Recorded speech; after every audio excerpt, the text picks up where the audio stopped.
विधानसभा की नई आवाज नारद एक्सप्रेस। बड़वा नगर के महात्मा गांधी मार्ग पर यातायात को सुगम बनाने के लिए एवं नाली निर्माण के लिए नगर पालिका द्वारा अतिक्रमण हटाओ मुहिम चलाई जा रही है। बुधवार को नगर पालिका ने नजूल के नक्शे के आधार पर मुख्य चौराहे से लेकर गोल बिल्डिंग तक सड़क के दोनों तरफ नपती कर निशान लगाए। इस पूरे मार्ग पर सड़क की चौड़ाई कहीं 16 मीटर तो कहीं 8 मीटर भी है। इसमें अधिकांश जगह ओटले और सीढ़ियां अतिक्रमण के दायरे में आ रही है, जिसे नपा द्वारा हटाया जा रहा था। नजूल रिकॉर्ड से मिलान के दौरान कुछ स्थान पर सरकारी जगह भी निकल कर आई। इस दौरान भवन मालिकों द्वारा रजिस्ट्री भी बताई गई।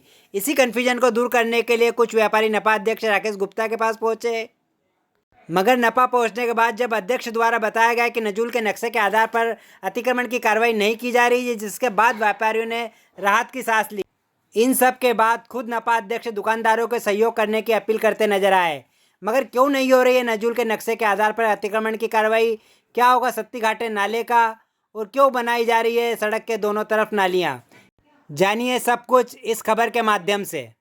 नारद एक्सप्रेस के लिए लोकेंद्र परियार के साथ मुकेश खेड़े की रिपोर्ट। ये जो अतिक्रमण कार्रवाई की जा रही है, इसके मापदंड क्या है? इसके मापदंड में हम लोगों ने पहले से तय किया हुआ है कि कम से कम नुकसान हो और यातायात सुगम होने की व्यवस्था हो जाए। किसी भी व्यक्ति को मतलब उसके मकान में, उसके दुकान में क्षति पहुंचाने की अभी ना कोई हमारी योजना है और ना ही जो मापतोल किया है उसमें ऐसी कोई चीज़ है कि कम से कम क्षति पहुंचा के और रोड को चौड़ा करना। साफ शब्दों में केवल ओटले तोड़े जा रहे हैं। हाँ, आप ये समझ सकते हैं कि ओटले तोड़े जा रहे हैं या फिर शटर के बाहर का जो इस तरह का निर्माण है जो कहीं भी यातायात में कुछ असंतुष्ट व्यापारी आप लोगों के पास पहुंचे थे? नहीं, ये आपका शब्द पे मेरी आपत्ति, वो लोग असंतुष्ट नहीं थे, सब अपने थे और चूंकि अपना व्यक्ति होता है और अपना व्यक्ति बैठा हुआ है तो बात करने के लिए सब आते हैं। और मैंने सत्ती घाटा का नाला वो भी काफ़ी चर्चाओं में, वो क्या हमारे प्लान में है या नहीं? बिल्कुल, सत्ती घाटे के नाले का भी हमारे प्लान में है, इस पुलिया को भी चौड़ा करना हमारे प्लान में।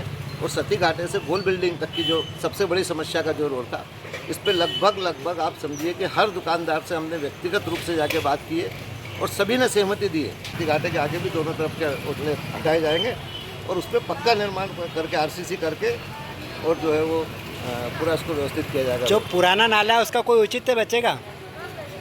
देखो, नाले का औचित्य क्या है, एक्चुअल में ये पुराना नाला है वो जर्जर हो चुका है, कई जगह से टूट गया, कई जगह से लोगों ने अपने हिसाब से डाइवर्ट कर लिया, लोगों ने 1 फीट के नालों को चेंज कर दिया, कहीं किसी हिसाब से मोड़ दिया। परसों तक आप देख रहे हैं कि कोई कहने वाला नहीं, तो लोगों ने अपने अपने हिसाब से किया। इसलिए हम लोग चाहते हैं कि कम से कम बारिश का पानी व्यवस्थित ढंग से निकल जाए, इसके लिए दोनों तरफ व्यवस्थित नालियों का निर्माण किया जा रहा है। और ये प्रस्ताव नगर पालिका में हुआ और सर्वानुमति से हुआ।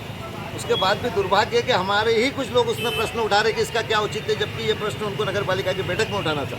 वहाँ हर चीज़ का बहुत क्लियरिफिकेशन किया था। सीवरेज सिर्फ ड्रेनेज के लिए, सीवरेज में सिर्फ ड्रेनेज का पानी जाएगा और हम जो नालियाँ बना रहे हैं उसमें सिर्फ बारिश का पानी जाएगा। तो ये दोनों अलग अलग व्यवस्था है, इनको जोड़ के देखना मैं समझता हूँ कि कहीं ना कहीं उनके नॉलेज में कमी है।